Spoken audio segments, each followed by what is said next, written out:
mucho de qué hablar, querido César. Ahí está, ¿no? El dictamen que ya se consigue rumbo a la reforma judicial, la intromisión de los Estados Unidos. Todavía no hablamos de esa parte también muy, muy gruesa y cuestionable en cuanto a pues vamos, a la injerencia de tanto Canadá como Estados Unidos, que provoca que el presidente suspenda momentáneamente relaciones con las embajadas de Estados Unidos y de Canadá.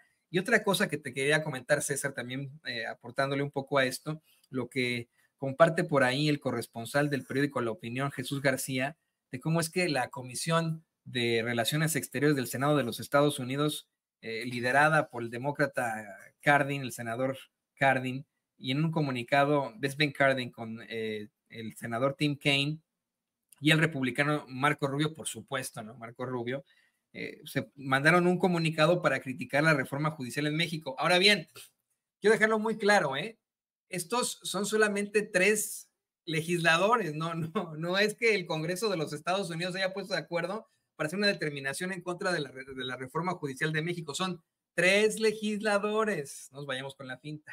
¿Qué opinas de esto, querido César? Fíjate, Toño, que todos están jugando un poco a la política, ¿no? Incluso los comentarios que hace Ken Salazar menciona que los hace a título personal. Y el presidente de la República, aunque manifiesta que en este momento no estarán detenidas las relaciones con el embajador de los Estados Unidos, me sonaba como cuando el novio y la novia se enojan y le dicen, no eres tú, soy yo, dame un tiempo, ¿no? ¿Y por qué? Pues porque el presidente tiene un colmillo largo y retorcido y me parece que es la forma de contestar y mandar un mensaje al gobierno de los Estados Unidos como para decirles, a ver, no se estén metiendo. Entendemos que ahorita mucho de la política que existe entre ambos países, pues va a estar jugando un papel importante porque recordemos que vienen elecciones, ¿no? En Estados Unidos y que ellos pues son capaces de hacer cualquier cosa y de prometer cualquier cosa con tal de jalar ese voto fuerte que tiene cada uno de ellos, ¿no? Republicanos y demócratas históricamente han utilizado el tema de México como para tratar de jalar a su base electoral más fuerte. Y lo hemos podido ver, lo hemos podido observar. Pero me parece que estamos hablando de muchísima información que se ha dado en un mes, porque cumplió un mes, un día, la detención del Mayo Zambada. Y me parece que no es un tema menor. Recordemos todo lo que ha sucedido alrededor de la detención del Mayo Zambada. Pasamos de hipótesis diversas al grado de ya entender y conocer que hubo un pésimo trabajo por parte de la Fiscalía del Estado de Sinaloa, al grado de que tuvo que renunciar la titular. Y eso pues nos hace ver que este tema también ha sido utilizado, ¿no? ¿Por qué no ha salido más cartas del Mayo Zambada? ¿Por qué parecería que están administrando cierta información? Porque ahora sabemos, ¿no? De acuerdo a un nuevo supuesto testigo presencial de los hechos, que en teoría escucha la voz del gobernador, ¿no?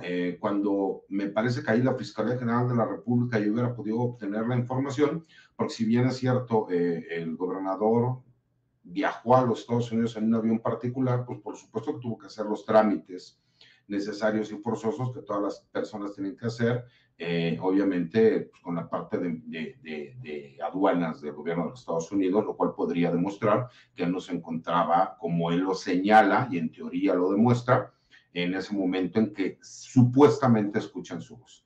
Y me parece que es parte de otra narrativa que se ha estado manejando, pero que hemos tenido tantos temas importantes que se han estado dando, que ha quedado a un segundo término, pero que lo siguen utilizando y que existe una manipulación por parte del gobierno de los Estados Unidos, que me parece que lo que busca no es tanto desestabilizar al gobierno mexicano, sino tratar de influir en las decisiones, no que vaya a tomar el presidente de México, porque él ya va de salida, sino para presionar al gobierno entrante, a la doctora Claudia Sheinbaum. Y lo digo así de claro porque lo que ellos no quieren es tener otro sexenio en donde no puedan tener intervención directa en el gobierno de México.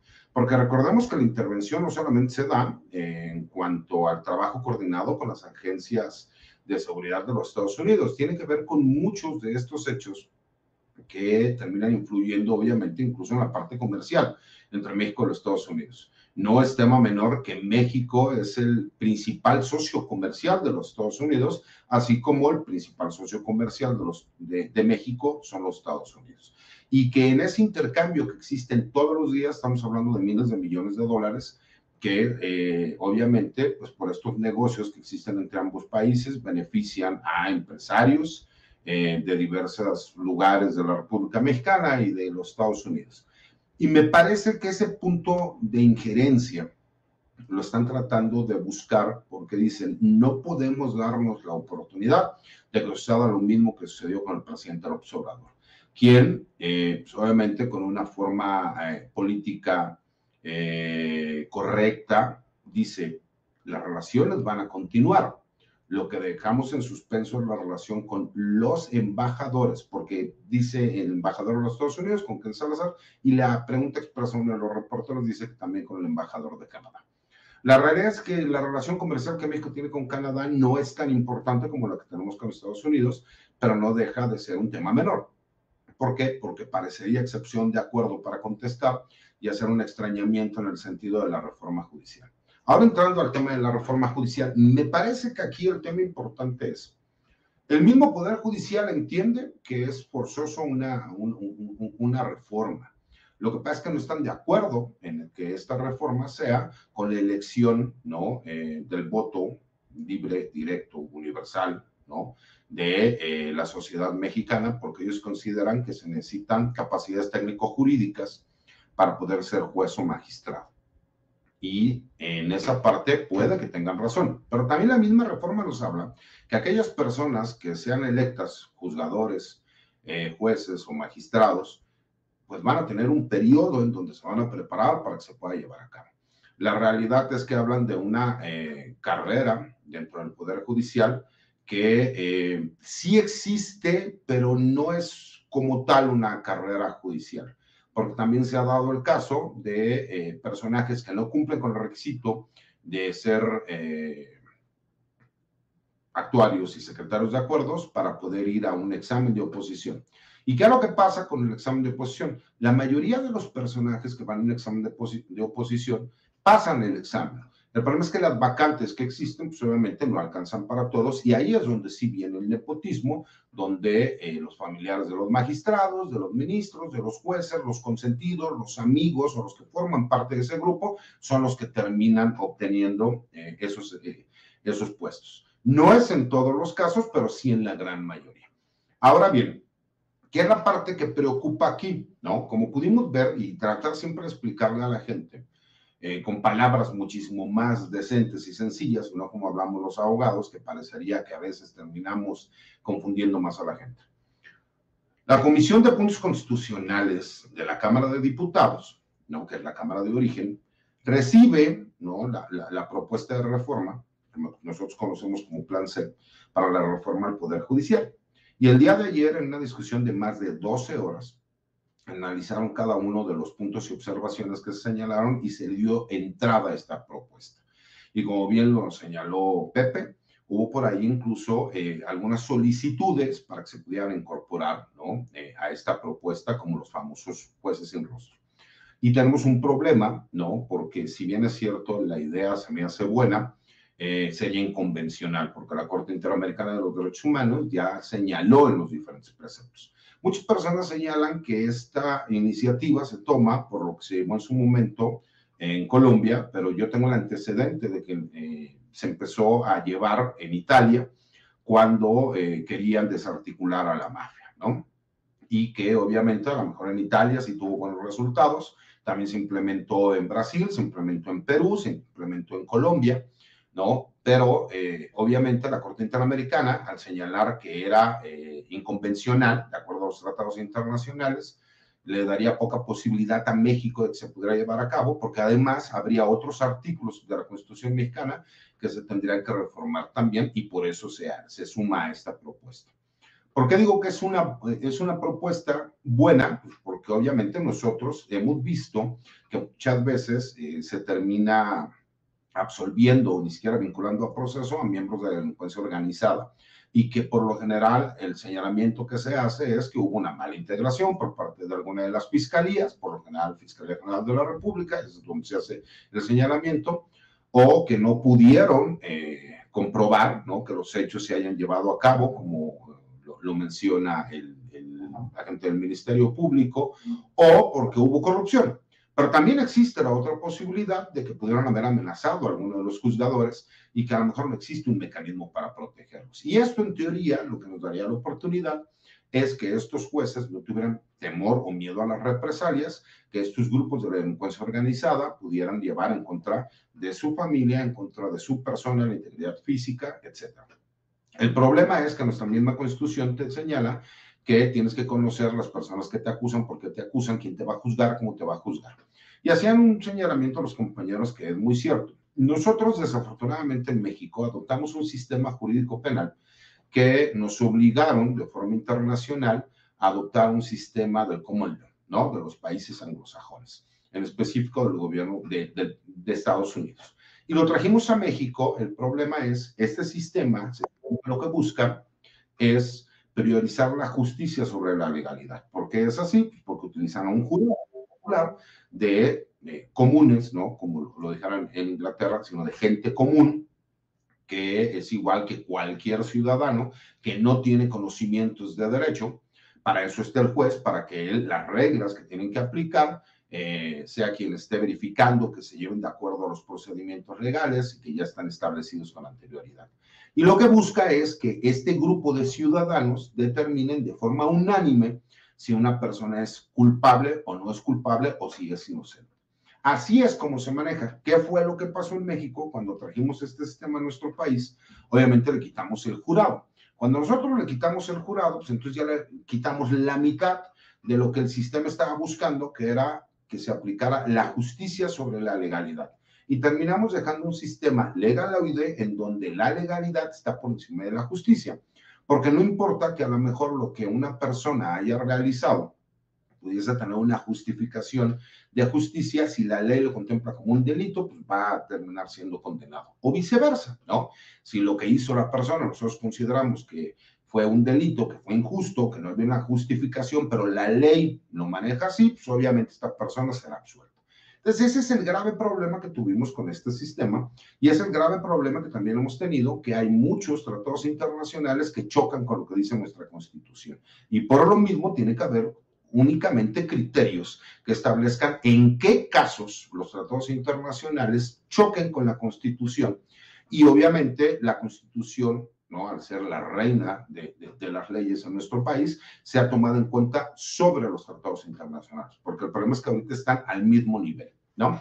Entonces, obviamente cuando nosotros empezamos a ver todas estas situaciones y vemos que en esta Cámara se acepta la propuesta, pues significa que los primeros días de septiembre, entrando la nueva legislatura de la Cámara de Diputados, pues obviamente ya se entrará a la votación de toda la Cámara de Diputados y a su vez, ¿no?, con la Cámara de Senadores. No significa que ya desde este momento se haya aprobado la reforma del Poder Judicial, pero sí es el primer punto de lo que viene. ¿Por qué es trascendente el hecho de que la Suprema Corte de Justicia haya aceptado una denuncia de contradicción de criterios entre la Corte y el Tribunal Electoral?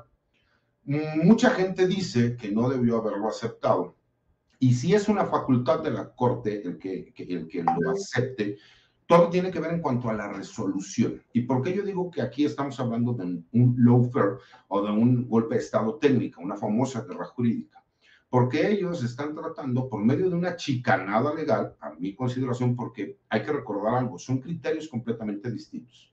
Este criterio que la Suprema Corte de Justicia quiere analizar y quiere entrar al estudio, nos habla del artículo, y ahorita lo voy a decir, 116 constitucional, y aquí lo que en teoría se está hablando es del artículo 54 constitucional. ¿Qué significa esto? De la repartición de los diputados de representación proporcional, o sea, los plurinominales. Y no tiene absolutamente nada que ver con lo que en su momento, en 1998, el gobernador de Quintana Roo, ¿no?, Villanueva, quiso manejar como diciendo que ellos iban a tener una mayoría porque habían sacado un número mayor de votos. Esa es la parte que a mí me parece importante, y más por el hecho de que fue turnado a un ministro que todos sabemos que pues, obviamente fue señalado y ya se aceptó que existieron esas reuniones donde la ministra Norma Piña quiso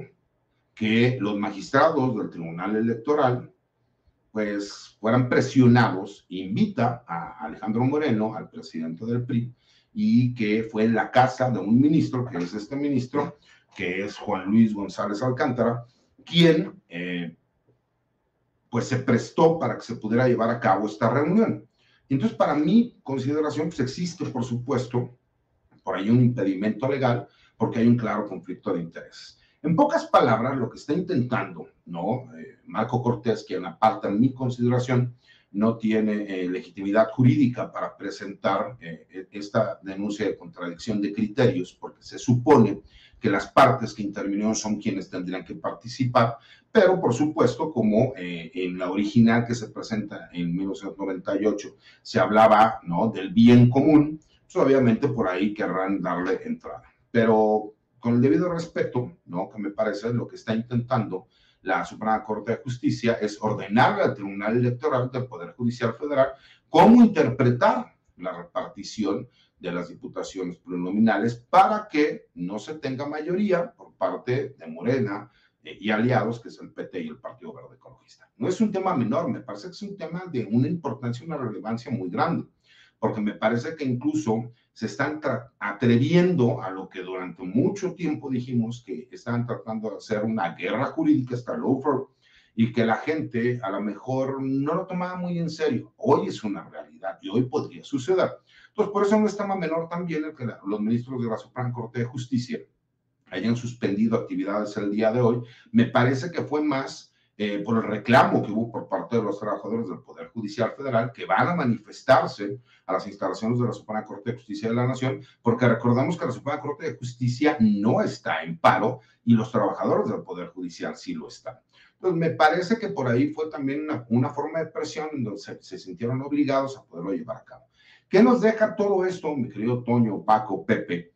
Pues obviamente nos deja con el sentimiento de que sí hay poderes fácticos, que no es casualidad que el presidente del PAN haya presentado esta denuncia, ¿no?, de contradicción de criterios ante la Suprema Corte de Justicia, que en menos de 24 horas haya sido turnada, que haya sido turnado un ministro que en todas sus resoluciones ha ido en contra de lo que representa la Cuarta Transformación, y que curiosamente empezamos a ver señalamientos de algunos pequeños grupos extranjeros, en específico de los Estados Unidos, que hablan del mismo tema. Cuando la realidad es, mi querido Toño, mi querido Paco, mi querido Pepe, imagínate tú, ¿no? Y lo digo con toda honestidad y transparencia, que todos aquellos candidatos sean candidatos de excelencia, que se les haga exámenes a todas las personas que quieren participar para ser jueces, magistrados, ministros, y los mejores, ¿no?, los mejores 10 sean propuestos por el Poder Ejecutivo. Los mejores 10, que sean 5 de la Cámara de Diputados, 5 de la Cámara de Senadores,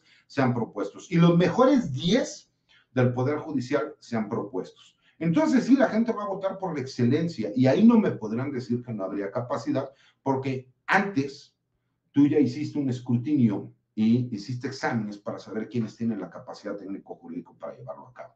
Me parece que lo que ellos tratan de defender es un cúmulo de beneficios que durante años estuvieron recibiendo y que los hizo vivir una realidad alterna de lo que vive en el día a día la mayoría de los mexicanos. He leído por ahí incluso varios tweets, ¿no?, de gente tratando de defender el que no se lleve a cabo la reforma judicial, diciendo, si tu abogado apoya la reforma judicial, cambia inmediatamente de abogado. Yo les diría y les contestaría, si tu abogado dice que no debe haber reforma judicial, pues es un corrupto que se beneficia de todos estos pactos en lo oscurito que existen entre los poderes fácticos y entre ellos el Poder Judicial. Totalmente, qué buena respuesta, exactamente, así.